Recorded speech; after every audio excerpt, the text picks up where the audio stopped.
Di hari ketiga pengepungan itu Pak, sedang baca Quran, Khalifah Utsman barulah merangsek masuk pendemo ini, sahabat yang mulia, menantu Rasulullah, ditusuk dadanya, dipotong telinganya, tangan jarinya, sampai dia ngomong ketika dia dipotong jarinya itu, Bu, inilah jari yang membukukan Al-Quran.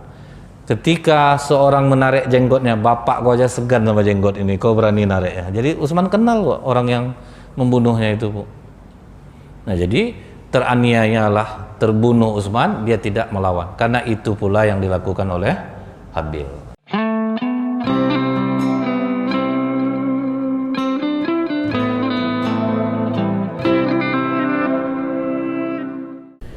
A'udzubillahi samil alim minasyaitonir rajim. Bismillahirrahmanirrahim. Assalamualaikum warahmatullahi wabarakatuh. Innal hamdalillah nahmaduhu wa nasta'inu wa nastaghfiruh wa na'udzu billahi min syururi anfusina wa min sayyiati a'malina. May yahdihillahu fala mudhillalah wa may yudlil fala hadiyalah. Asyhadu an la ilaha illallah wahdahu la syarikalah wa asyhadu anna Muhammadan abduhu wa rasuluh.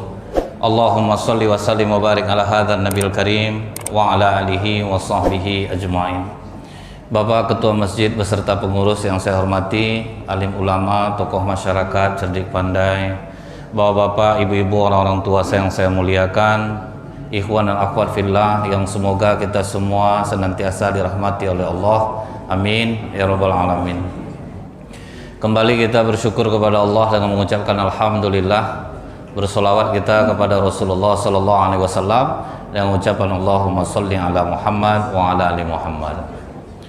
Di dalam hadis Pak, Rasulullah mengatakan, idza qara'a ibnu adam as-sajdata fasajada tazala syaitan baiki yaqulu ya wailahu umira ibnu adam bis-sujud fasajada falahul jannah wa umirtu bis-sujud fa abaitu falinnar.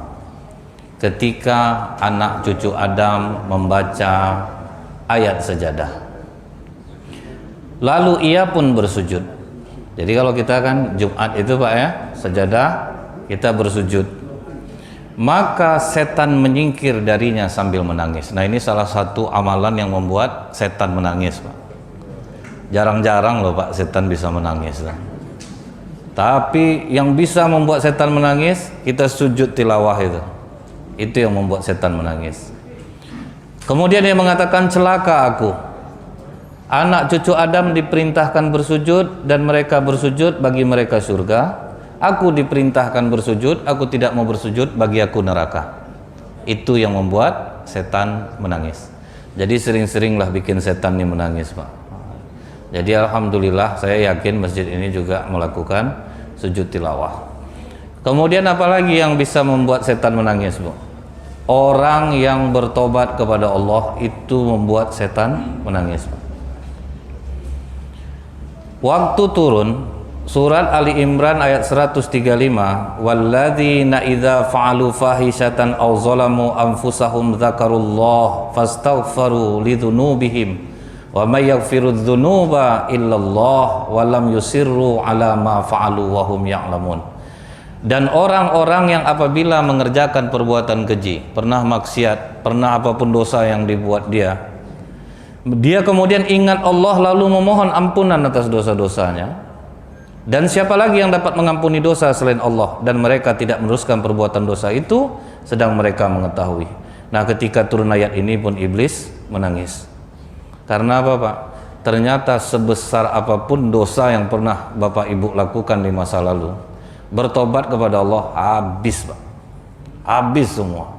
Cuman kadang Allah ini menghabiskan, dikasihnya Bapak sakit, udah tua, sakit diabetes, darah tinggi. Tapi janganlah Bapak tuduh-tuduh, pantas Bapak sering sakit. Banyak dosa Bapak dulu, enggak. Namanya badan dalam dipakai tentu banyaklah sakitnya Pak. Sedangkan mobil aja 10 tahun udah banyak penyakitnya Pak. Apalagi Bapak udah sampai 70 tahun, 75, ada yang 80 mungkin. Jadi wajar aja. Tetapi salah satu cara Allah membersihkan dosa memang sakit Pak. Jadi pernah dalam sebuah riwayat, ada raja zolim sakit, diundang tabib datang ke rumahnya.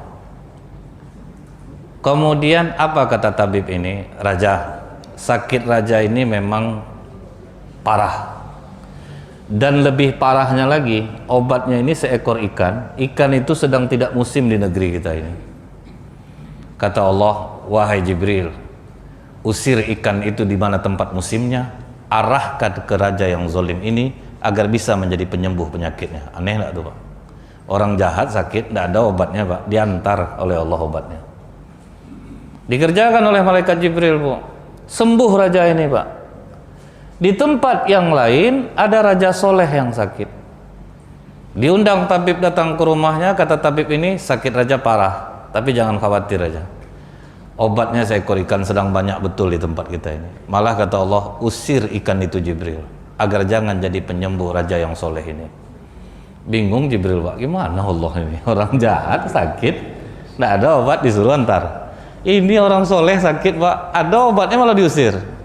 Kata Allah, Jibril, aku ingin orang yang jahat ini dengan kesembuhannya bertambah-tambah kesesatannya. Biarkan dia menikmati dunia ini penuh sehingga dia kembali dalam keadaan kotor kepadaku, tinggal aku masukkan dia ke dalam neraka.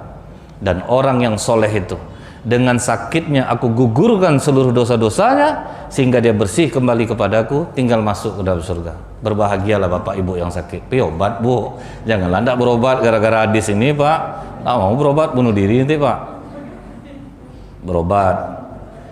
Nah, kembali lagi kita, Bu. Jadi pembuktian bahwa sakit itu penggugur dosa.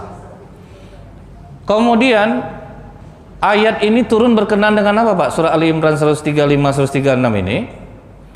Ini hadisnya dari Abdurrahman bin Ghanam al-Daus, bahwa sahabat Mu'az bin Jabal mendatangi Rasulullah. Dia mengatakan ada seorang pemuda yang sedang menangis di depan pintu ya Rasulullah. Kemudian dia disuruh oleh Rasulullah masuk. Apa yang membuatmu menangis, wahai pemuda? Bagaimana aku tidak menangis ya Rasulullah? Aku telah melakukan dosa besar yang tidak mungkin diampuni oleh Allah. Kemudian Rasulullah bertanya, apakah engkau mempersekutukan Allah? Pemuda itu menjawab, aku berlindung kepada Allah supaya aku tidak pernah menyekutukannya. Anda pula menyekutukan Allah. Tapi katanya dosanya besar. Apa engkau membunuh seseorang yang diharamkan Allah untuk membunuhnya? Enggak ya Rasulullah, aku tidak melakukan dosa itu. Kalau begitu Allah akan mengampuni dosa-dosamu meskipun dosamu itu sebesar gunung menjulang tinggi ke langit. Jadi kalau orang sungguh-sungguh bertobat kepada Allah, Bu, menjulang tinggi dosanya ke langit, diampuni oleh Allah, Pak. Jadi jangan kita putus asa dari rahmat Allah. Banyak betul dosa aku ini, tidak akan mungkin diampuni Allah. Ini besar dosanya, Pak. Dia tidak mensekutukan Allah, tidak juga dia membunuh orang. Berarti dosa kau diampuni Allah nih, walaupun setinggi langit. Asal jangan dua dosa itu kau lakukan. Kemudian apa kata pemuda ini? Dia katakan, dosaku itu ya Rasulullah lebih besar daripada itu. Ngeri dosa kau ini, menyekutukan Allah enggak, membunuh enggak, tapi kau bilang dosa kau besar. Kemudian pemuda itu tersungkur, dia katakan kepada Rasulullah, subhanallah, tidak ada yang lebih besar daripada Tuhanku. Jadi dia udah ngaku nih, Pak, tidak ada dosa yang lebih besar Tuhanku pengampunannya daripada aku. Kemudian sambil berlinang air mata, Rasulullah menanyakan kepada pemuda yang menangis ini, coba kau jujur, dosa apa yang telah engkau lakukan? Kemudian dia katakan, aku ini ada pekerjaan aneh ya Rasulullah. Apa pekerjaanmu yang aneh itu? Aku ini gemar mencuri kain kafan. Jadi kalau kafan mayat itu baru meninggal, nanti aku ambil, ku gali, ku ambil, ku jual ke pasar. Itu dosa dia yang dilakukan. Tapi rupanya ya Rasulullah, ada seorang gadis Ansor yang meninggal. Setelah dikubur, ditinggalkan keluarganya, aku gali kubur itu. Pas aku mau ngambil kapan, nampak aku badan perempuan ya Rasulullah, tinggi asmara aku waktu itu. Aku zinai mayat itu. Apa kata Rasulullah, Pak? Celaka engkau. Pergilah engkau dari hadapanku. Tidak mungkin Allah mengampuni dosamu. Kemudian pemuda itu pergi sampai ke di antara lembah. menangis sejadi-jadinya. Tetapi rupanya Allah menurunkan surat Ali Imran 135-136 itu yang membuat Rasulullah kembali mencari pemuda itu dan mengabarkan kepadanya bahwa dosa-dosanya diampuni oleh Allah. Sebesar itu dosanya Pak, mayat dizinai dia, mencuri pula lagi, tetapi dia diampuni Allah. Ini yang membuat iblis menangis. Jadi kalau sering kita bertobat Pak, iblis menangis. Tetapi itulah Pak, kadang kita ini istighfar udah banyak, kelakuan ini tidak berubah Pak. Itu yang herannya. Allah itu kan sebetulnya nunggu kejujuran kita Pak. Kalian dosa apa yang kalian buat, jujurlah sama aku. Itu yang diampuni Allah Pak. Tapi kalau hanya istighfar 3 kali atau istighfar 100 kali, itu nggak ngaruh itu Pak. Kalau nggak ada dibarengi dengan penyesalan di dalam diri kita ini terhadap dosa apa yang kita buat. Makanya kata para ulama, tobatnya para pendusta adalah istighfar. Kan heran orang Pak, kok istighfar dikatakan tobatnya pendusta? Dia rajin beristighfar, kelakuan tidak berubah. Yang berjualan menipu masih juga. Disuruh orang beli sapi, ada yang gemuk besar situ Pak, pengurusan tidak mau, dia maunya di langganan dia juga akan ada fee-nya Pak. Tidak mau dia berubah. Pokoknya Pak, ada orang mau beli sapi, udahlah mahal, kecil pula lagi, tidak mau pindah. Ada ditawari orang yang besar gemuk, tidak mau dia, ada fee itu Pak. Tidak ada, tidak. Sampai kata orang peternak sapi itu, bentuknya pengurus masjidnya soleh-soleh Tat. Beli sapi, fee-nya dulu yang ditanyanya. Tapi saya yakin di sini enggak lah Pak. Ini pandai-pandai saya aja sebetulnya. Sebagai pengingat Pak ya, sebagai pengingat aja.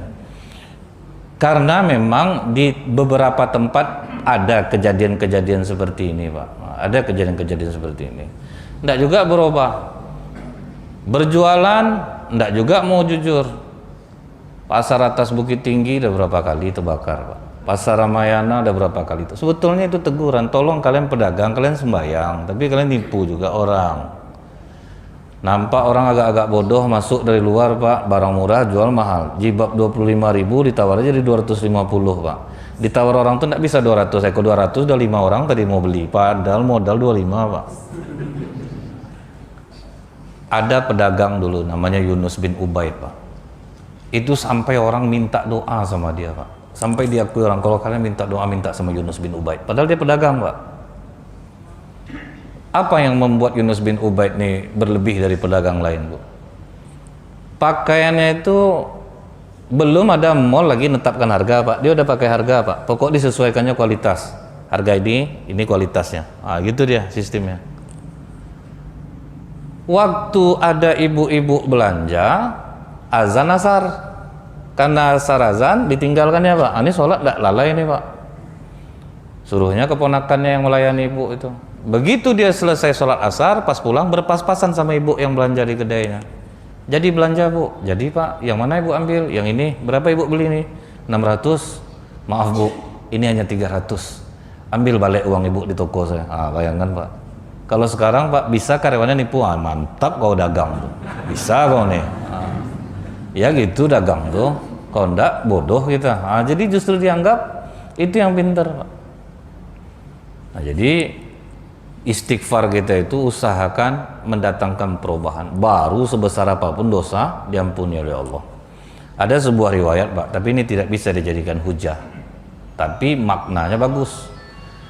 Tidak semuanya di zaman Rasulullah itu orang yang sudah Islam sholat. Ada satu orang Pak yang pokoknya kehadiran dia itu meresahkan masyarakat lah. Semua maksiat dilakukannya Pak, memalak orang pun dia juga. Tapi entah mengapa Bu, timbul kejenuhan dia. Harus berubah aku nih lagi ini. Begitu terdengar dia Bilal azan subuh, itulah subuh pertama yang dia lakukan. Berangkat dia ke masjid Pak, beruduk, selesai beruduk, sholat dia menjadi makmum di belakang Rasulullah. Setelah selesai sholat subuh, Rasulullah itu ada ceramah Pak. Rasulullah ceramahnya tidak sepanjang-panjang kami ini Bu. Rasulullah itu Bu ya, sedikit dia ngomong, artinya dalam Pak. Lihat dalam hadis-hadis pidato Rasulullah paling lama kalau dibaca cuma berapa Pak? 2 menit? Nggak sampai 5 menit Pak, dikit-dikit aja. Kami udahlah panjang Bu, muak lah orang dibuatnya kadang. Ndaklah masuk tuh Pak. Cobalah Pak ya, Rasulullah itu ngomong sedikit lama terkenang sama orang. Macam kami ini Pak, udah ngomong berjam-jam, keluar Bapak dari sini nanti nih ya. Ditanya sama anak, siapa ceramah tadi Pak? Ustaz Nazril. Apa ceramah Pak? Pokok tobat nih penting. Itu aja tuh ya Pak, nggak ada yang lain. Masa sepanjang itu Pak? Malas lah Bapak nyampaikan itu. Kau nggak dengar tadi? Nah, kan inilah. Padahal memang nggak tahu, Nggak, tapi itu memang hukumnya seperti itu loh Pak. Karena yang nyampaikannya pun orang biasa. Kami ini kan orang biasa nih Pak. Mungkin di mata Allah Pak ya, lebih mulia Bapak Ibu daripada kami ini lagi Pak. Cuman gilirannya aja saya ngomong di depan nih. Makanya ketika kita berdoa itu Pak ya, bukan doa imam, bukan doa ustadz tuh yang didengar Allah Pak. Ada di antara Bapak Ibu nih yang amalannya tinggi di sisi Allah. Itulah yang membuat amin tuh Pak, yang bertobat sungguh-sungguh mengaminkan. Dapatlah sekali Pak. Jadi belum bisa kami ini dibilang mulia Pak. Kadang sikit isi amplop lain mendung ya Pak. Tapi itu nyata tuh Pak, nyata. Kadang dikasih macam berbasa-basi Pak, apa nih kan inilah kayak. Lupa temenung. Macam kami keluar cepat-cepat kalau habis ceramah tuh supaya dikejar tuh Pak. Supaya dikejar tuh. Nggak Bapak kejar pasti lama kami di luar tuh Pak. Saya sengaja sepatu saya betali itu Bu, jadi agak lama sedikit. Ini sebetulnya pukulan ya. Jadi kalau ada ustadz yang dengar ceramah ini Pak ya, aku betul tuh Pak. Jadi kemudian Pak, dia ini setelah selesai sholat, Rasulullah ceramah dikit aja ceramah Rasulullah pagi itu. Tahan diri kalian dari yang haram, Allah akan ganti yang halal yang jauh lebih baik. Selesai. Tak sampai setengah menit pun tak sampai Rasulullah ceramah Pak. Tahan diri dari yang haram, Allah ganti yang halal yang jauh lebih baik. Masuk kepalanya Pak. Pokoknya masuk ke dalam kepalanya Bu. Betul-betul diingatnya betul kata-kata Rasulullah itu. Berjanji dia pulang subuh itu Pak, mulai hari ini aku tidak akan ada maksiat lagi. Bagaimanapun akan aku tahan, aku cari rezeki yang halal lagi baik. Ternyata kalau orang bertobat itu tidak mudah jalannya Pak. Berat. Begitu dia bertobat, dicarinya kerja baik-baik ke pasar Pak. Nggak ada orang yang mau nerima dia. Nggak, duit ini aja terima. Nggak, aku nggak malak. Aku mau kerja. Nggak usah lagi. Begini. Justru baik, azab dia Pak. Dicarinya dari pagi kerja Pak. Nggak ada yang mau nerima dia karena dia jahat. Sholat zuhur ditahannya lah lapar perutnya Pak. Orang nggak pernah lapar, tahu-tahu lapar Bu. Payah rupa di kebaikan ini, tapi tahan dulu. Rasulullah udah janji.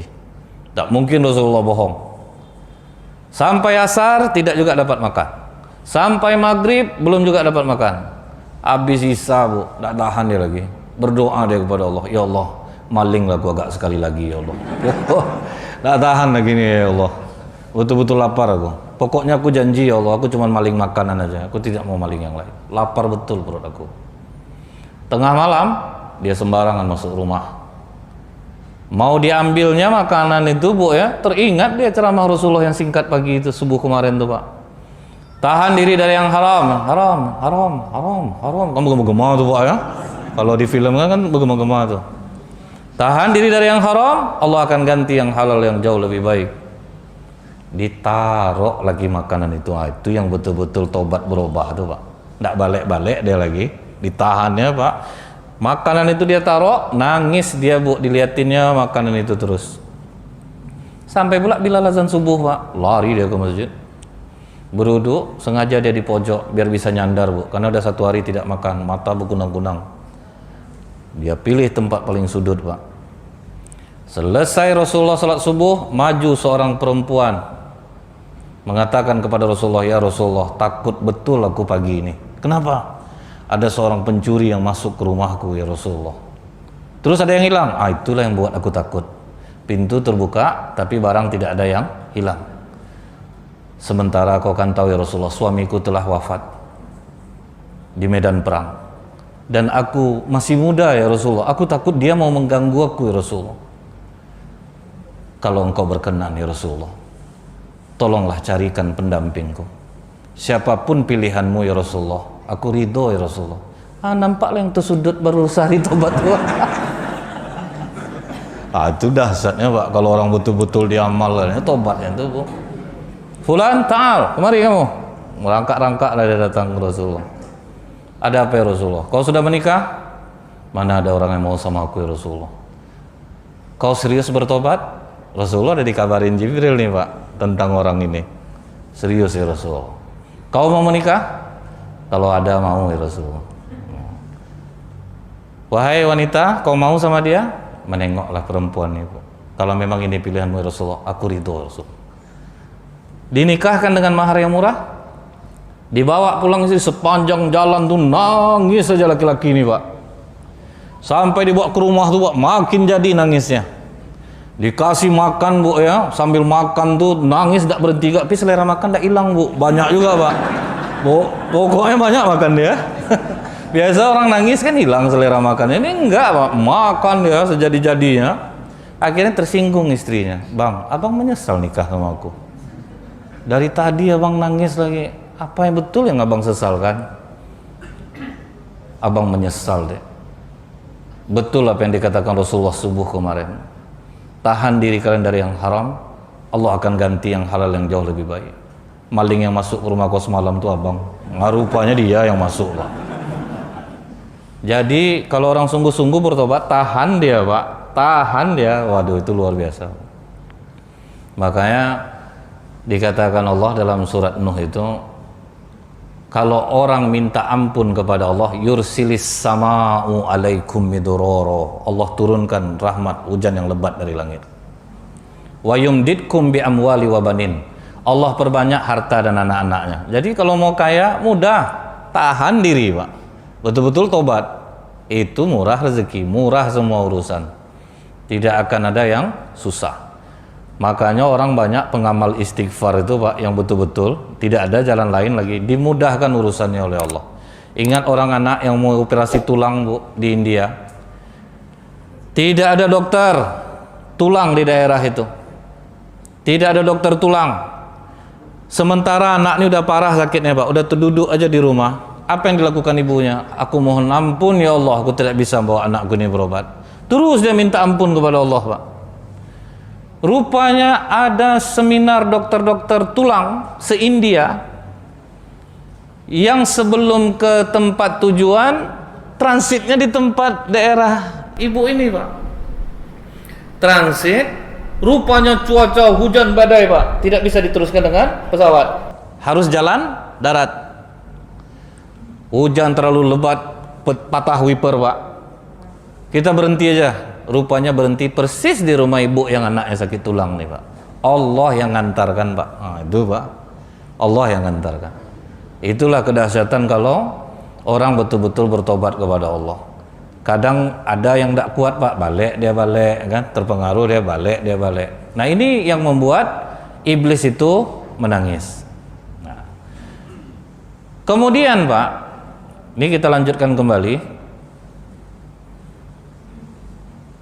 Nabi Adam alaihissalam saat itu begitu turun ke bumi ini, perut dalam keadaan lapar karena tidak makan-makan Pak. Bermohonlah Nabi Adam kepada Allah, ya Allah karuniakanlah aku makanan. Turun malaikat Jibril Pak. Apa yang dibawa malaikat Jibril? 7 butir gandum. Heran Nabi Adam, badan aku setinggi ini dikasih 7 butir gandum. Untuk apa nih Jibril? Kau tanam dulu. Setelah kau tanam, kau tunggu dia tumbuh. Panen, nanti baru kau tumbuk, kau jadikan tepung buat roti. Untuk makan aja segitu lama menunggunya Pak. Artinya Pak, hidup ini proses Pak, tidak bisa instan. Pokoknya semua hidup ini butuh proses. Itu yang diajarkan oleh Allah kepada Nabi Adam. Jangan anak Bu, banyak prinsip orang tua apa Pak? Cukuplah aku yang susah loh, jangan anak aku. Itu tuh yang salah tuh Pak. Dia kasih aja anaknya. Allah caranya lain, Pak. Kadang kita minta A dikasihnya Z dulu, Pak. Tahan enggak?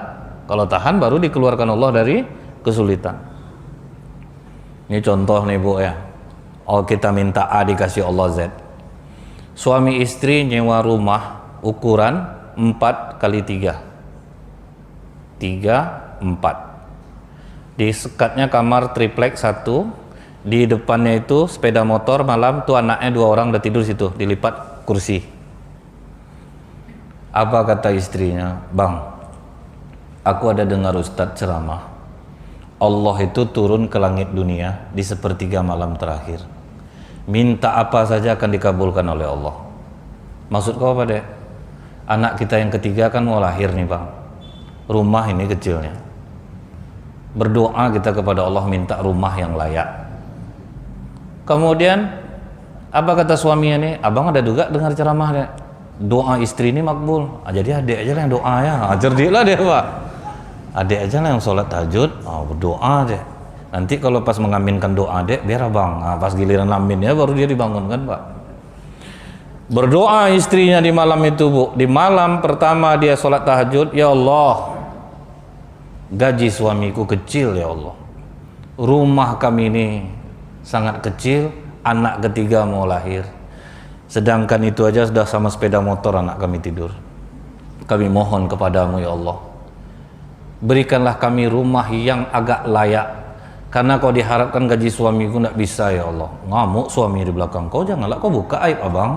Kau doa aja lah, jangan kau ceritakan duit aku kecil, gaji aku tidak cukup, bikin malu ini. Tapi terus dia berdoa. Dia terus berdoa kepada Allah. Hari pertama selesai, hari kedua selesai, hari ketiga selesai, hari keempat rupanya sip malam, Pak, suaminya. Dia security. Ngadap dia ke komandannya, dan istri mau melahirkan, tidak bisa saya sip malam, tukar aja lah. Oke lah, kata komandannya.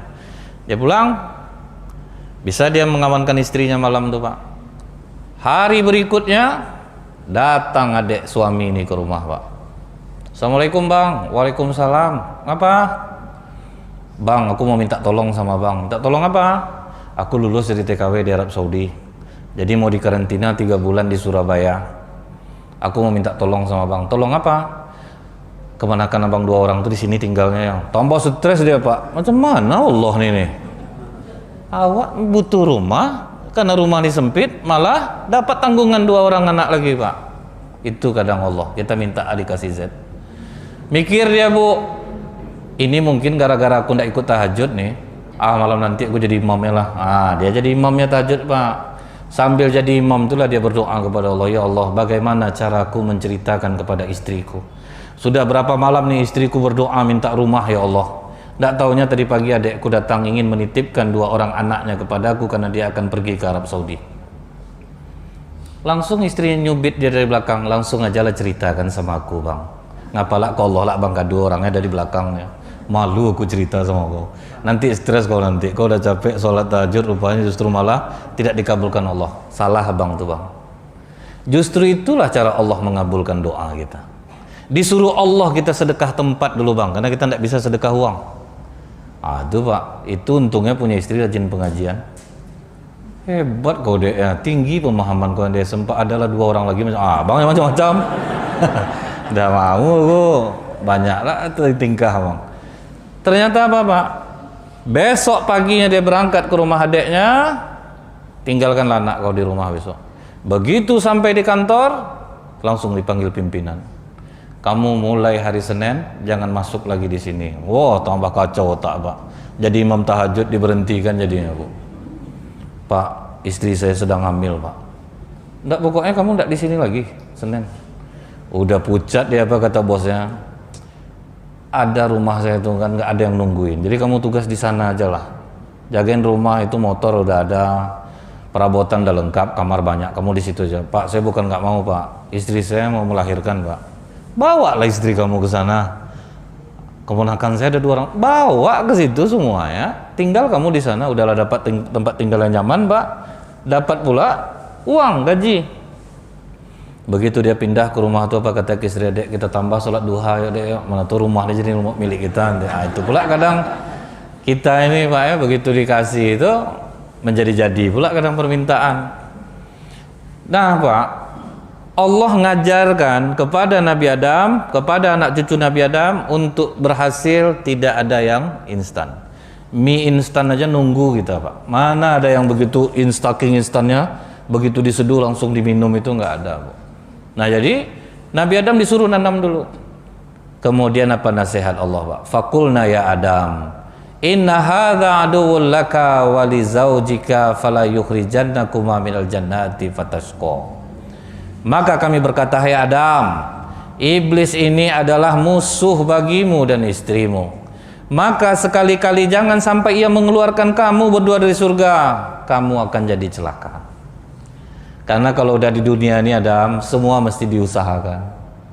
Kalau di surga minta tinggal datang Pak. Tapi kalau udah di bumi nggak ada, semua butuh proses. Jadi memang mesti sabar. Siapa orang yang berhasil di sini Bu? Pasti dari bawah Pak. Tidak ada yang langsung berhasil. Nah, jadi inilah yang diwanti-wanti oleh Allah soal iblis ini, yang dipesankan betul oleh Allah. Anggap dia sebagai musuhmu, jangan sampai dia menggelincirkan. Kalau dia sudah memperdayakan kita Pak, bikin dia menangis dengan taubat kepada Allah.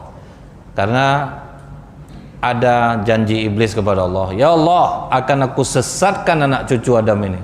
Kata Allah, wahai mal'un, wahai makhluk terkutuk, selama mereka memohon ampun kepada aku, akan aku ampuni dosa-dosanya.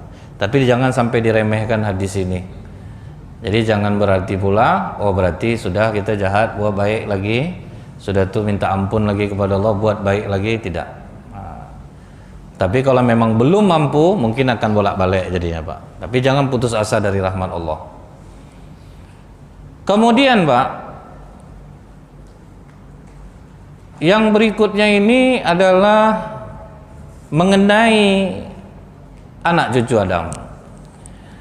Jadi kan istri Nabi Adam, Siti Hawa ini Pak, dia melahirkan sampai 20 pasang kembar.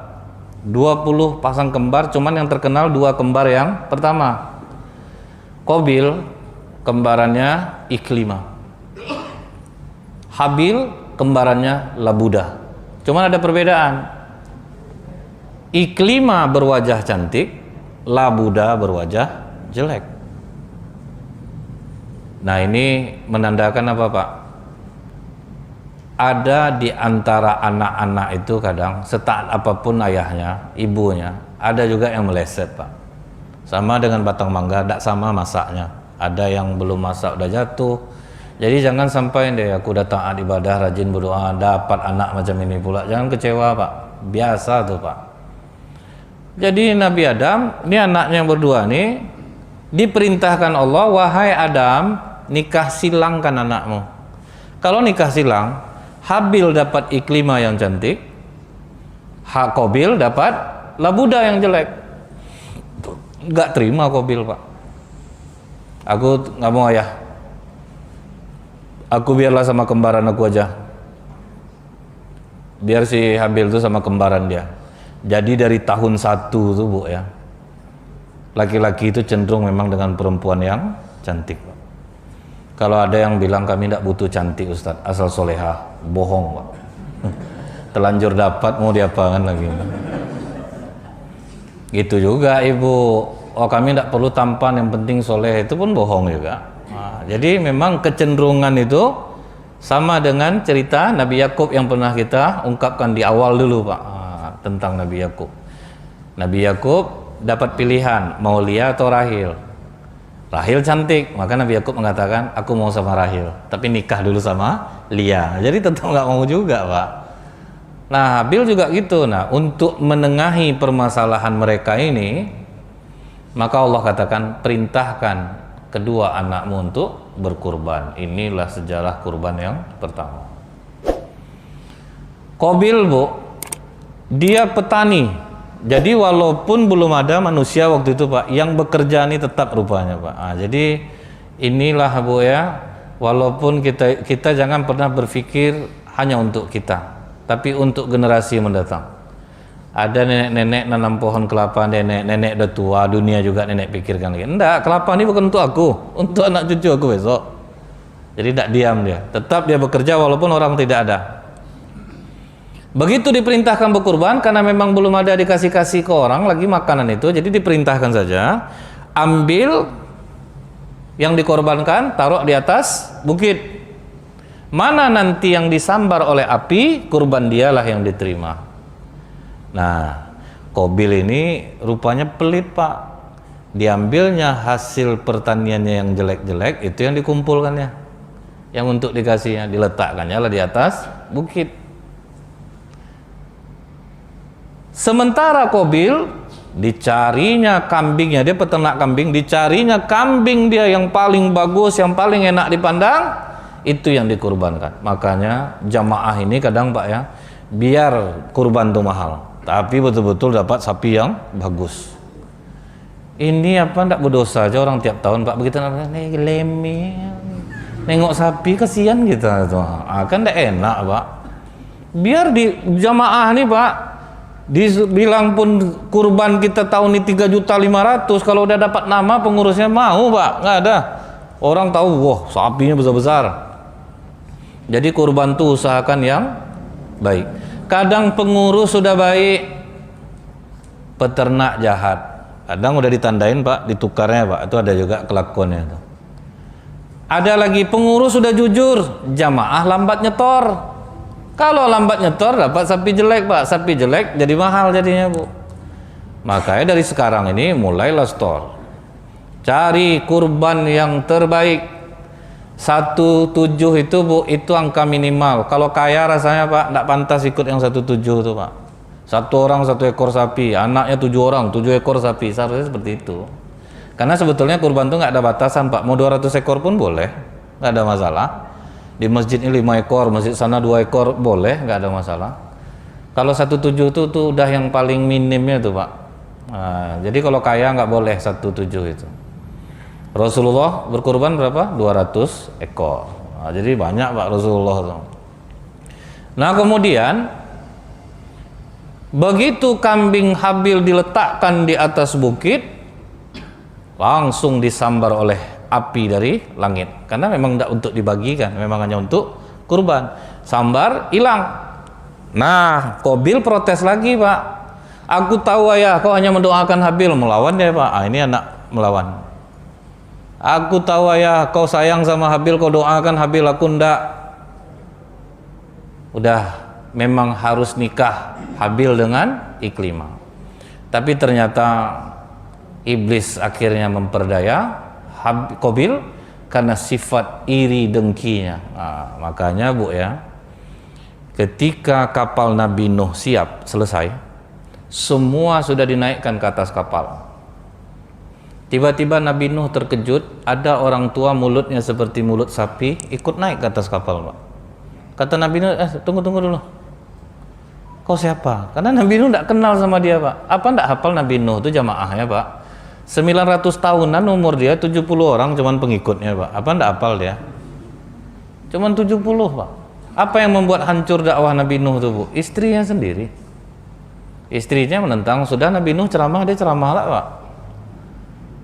Jangan ikut suami aku tuh. Kalau memang bagus dia duluan lah aku ikut daripada kalian. Apa enggak payah jadinya Pak. Nah jadi apa kata Nabi Nuh? Kau siapa? Turun dari kapal nih. Apa kata orang tua ini? Tunggu dulu Nuh. Aku naik ke kapal kau ini terpaksa aku sebetulnya Nuh. Terpaksa maksudnya apa? Aku diperintah Allah untuk menyampaikan senjataku kepadamu. Tapi aku sambilan juga. Aku ingin badan sahabatmu bersamamu, hati mereka bersamaku. Oh, baru tahu Nabi Nuh Pak, nih iblis nih. Turun kau. Tunggu dulu Nuh, kan aku juga ada misi. Aku kan juga mau ngasih tahu senjataku ke kau. Maksudmu senjata itu apa? Dia sebetulnya 5 Nuh. Cuman kalau yang 2 nih tidak bisa aku sampaikan. Tapi kalau yang 3 nih aku mau sampaikan. Turun malaikat Jibril Pak, ajak nego Nuh. Yang 3 tuh simpan, yang 2 tuh sampaikan. Jadi nego ini udah lama nih Pak. Tawar menawar tuh Pak ya. Apa kata Nabi Nuh? Bagaimana kalau yang 3 kau simpan, yang 2 kau sampaikan. Boleh, untung aku tuh, kata iblis ini. Rupanya ada bodoh-bodohnya juga sebetulnya, Pak. Cuman kita ini mudah diperdaya, karena tugas iblis itu apa, Pak? Membuat kita nyaman dengan nafsu kita. Itu yang dia mudah menggelincirkan itu, karena dia buat nyaman. Jadi apa kata iblis ini? Setaat apapun anak cucu Adam ini beribadah, selama ada iri hati, hasad, dengki di dalam dirinya, mereka tidak akan pernah mengalahkan aku. Kenapa seperti itu? Kata iblis ini, kau tahu enggak lo? Kenapa aku diusir dari surga? Karena aku iri hati kepada Adam. Jadi setaat apapun kita ibadah, Pak. Kalau udah iri hati sama orang, udah susah. Ciri orang iri hati itu apa, Pak? Kita puji orang, sakit hati dia. Dia, Bu, tengoklah wajah ibu tuh glowing ya, Bu. Yang alah pakai merkuri krimnya tuh. Itu ciri-ciri itu. Bapak tuh muda tapi dia bagus jadi pengurus masjid. Anak kemarin baru tuh apalah tahu dia. Itu ciri orang iri itu, Pak. Berarti udah bersemayam iblis di hati kita. Itu ngerinya itu, Pak. Memang itu senjatanya, iri hati, hasad, dengki. Jadi kalau udah ini mudah, Bu, berbuat keburukan udah mudah. Kalau orang udah iri hati, nanti sampainya ke dengki. Kalau dengki ini apa, Pak? Orang yang bahagia, dia yang sakit hati dan ingin menghancurkan kebahagiaan orang. Kalau masih iri aja masih mending, Pak. Tapi kalau udah sampai ke tahap dengki, dia ingin mencabut karunia orang yang ada pada diri orang itu. Biarlah sama-sama tidak dapat. Itulah tuh, Pak. Itu jahatnya kalau udah dengki itu. Dia akan lakukan segala cara untuk menghancurkan orang. Nah, digibahnya orang, diajaknya orang berkomplot dengan dia. Sampai masalah kepengurusan masjid, ada di satu masjid di Pekanbaru ini, Bu, ya, pakai apa, Pak? Apa nama ini? Pakai masa pula, Pak. Dibawanya masanya family, anak ada pokok ikut pemilihan waktu itu, Bu, ya. Menanglah bapak nih, Bu. Ada tuh. Jadi dia menang dengan jalan apa, Bu? Mengumpulkan masanya, keluarganya, family yang tinggal dekat sana memilih dia. Padahal tidak ada yang ke masjid tuh, Pak. Tidak ada yang ke masjid. Nah, menanglah dia. Akhirnya kalau orang naik dengan iri hati, hasad, dengki, maka, Bu, masalahnya pun jadi banyak. Masalah akan banyak jadinya. Akhirnya apa masalah Qabil ini, Pak? Apa katanya ke Habil? Pokoknya kau tidak akan menikah dengan Iklimah. Aku bunuh kau. Aku bunuh kau. Padahal dalam riwayat apa, Pak? Habil ini memiliki kekuatan lebih besar daripada Qabil. Tapi apa kata-kata dia diabadikan Allah dalam Al-Quran, Pak? La in basatta ilayya yadaka litaktulani ma ana bibasit. Ya dia ilaika liaktulaka inni akhafullah rabbal alamin. Sesungguhnya kalau kamu gerakkan tanganmu untuk membunuhku, kata Habil, aku tidak akan menggerakkan tanganku untuk membunuhmu. Itulah sebetulnya, Bu. Jadi walaupun kita kuat, kalau muslim yang akan membunuh aku, biarlah aku nak membalas. Inilah yang dilakukan oleh Khalifah Utsman bin Affan. Jadi Khalifah Utsman bin Affan sempat nanya ke Rasulullah, kalau sempat Ali, ya Rasulullah, masuk ke rumahku akan membunuhku, apa yang aku lakukan? Jadilah kau seperti Habil. Makanya Khalifah Utsman bin Affan sama sekali tidak melawan, Pak. Bukan Ali yang membunuhnya. Ini perumpamaan Utsman. Kalau sempat Ali yang akan membunuh aku, apa yang aku lakukan? Jadilah kau seperti anak Adam, Habil. Utsman bin Affan itu, Pak, ya, yang memprovokasi masyarakat waktu itu siapa, Pak? Abdullah bin Sabah. Orang Yahudi pura-pura masuk Islam, dilihatkannya ketaatannya, itu yang kita takut tuh, Pak. Kita kan udah mulai diperantuk-perantuk kan, kita sangka dia Islam juga, Pak, macam taat, rajin ibadah, tapi dia ngompori aja. Nah, si Abdullah bin Sabah ini, apa katanya ke orang di Madinah? Utsman ini tidak ikut perang Badar, tapi jadi ahli Badar. Yang dibilang dia itu betul, Pak. Dia dapat harta rampasan perang. Kemudian Utsman bin Affan ini, dia membagi-bagi onta sedekah dan yang tidak. Ini kan tidak pernah dilakukan Nabi. Diprovokasinya orang. Utsman bin Affan berbuat bid'ah karena telah membukukan Al-Quran, padahal di zaman Rasulullah tidak pernah. Disebarkannya di Madinah, tidak laku, Pak, provokasi dia, karena orang Madinah tahu bagaimana kemuliaan Utsman bin Affan. Pindah dia ke Mekah, nggak diterima juga. Pindah dia ke Syam, malah kena buru. pindah dia ke Irak, baru dapat masa. Diusahakannya terus Pak. Akhirnya dia dapat masa, kemudian masa ini pergilah demo ke tempat Utsman bin Affan. Akhirnya Utsman pun keluar menemui pendepo ini. Apa yang kalian ingin tahu dari aku? Kau tidak ikut perang Badar, kenapa jadi ahli Badar? Waktu perang Badar, aku mau berangkat perang Badar, istriku Ruqayyah, putri Rasulullah dalam keadaan sakit. Aku diperintahkan Rasulullah, jaga istrimu. Apakah salah aku menuruti perintah Rasulullah? Oh, baru temenung, oh itu rupanya kenapa kau tidak ikut perang Badar. Katanya kau suka membagi-bagi onta sedekah. Ini juga yang dilakukan Rasulullah. Kurma, kata Rasulullah, dibedakan itu. Kurma sedekah mana yang tidak. Makanya pernah cucu Rasulullah memakan kurma karena takut Rasulullah itu kurma sedekah. Pak, muntahkan. Makanya dibedakan letaknya walaupun bentuknya sama. Makanya orang kalau udah terpakai duit masjid itu Pak, payah gantinya Pak. Kalau terpakai duit masjid payah gantinya Pak. Karena dia beda itu uang umat. Tidak bisa kita bilang, besok pakai ganti, kalau ada duit ganti. Bertambah dosisnya Pak. Akhirnya tidak bisa mulangkan. Banyak kasus itu, di Pekanbaru ini aja banyak. Nah kemudian, kenapa engkau membukukan Al-Quran? Ini dirundingkan dulu.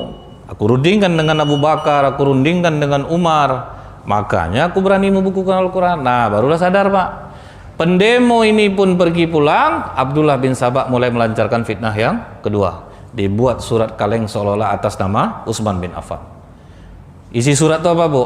Wahai gubernur Irak, wahai gubernur Mesir. Begitu sampai pendemo ini ke daerah kalian, penggal kepalanya, tertanda Utsman bin Affan. Digulung, diupah orang. Pokoknya kau buat macam gerakan mencurigakan lewat kau di pendemo itu biar kau kena kejar. Nanti ditangkapnya, tengokkan surat ini. Nah begitu nengok surat itu emosi lah Pak. Pendemo ini, oh kurang ajar ini. Udah mau kita pulang baik-baik, kita lah mau disembelih, dikepung lah. Waktu dikepung itu Bu, apa kata Utsman kepada Hasan, Husain, kemudian berapa orang sahabat? Pulang kalian, pulang.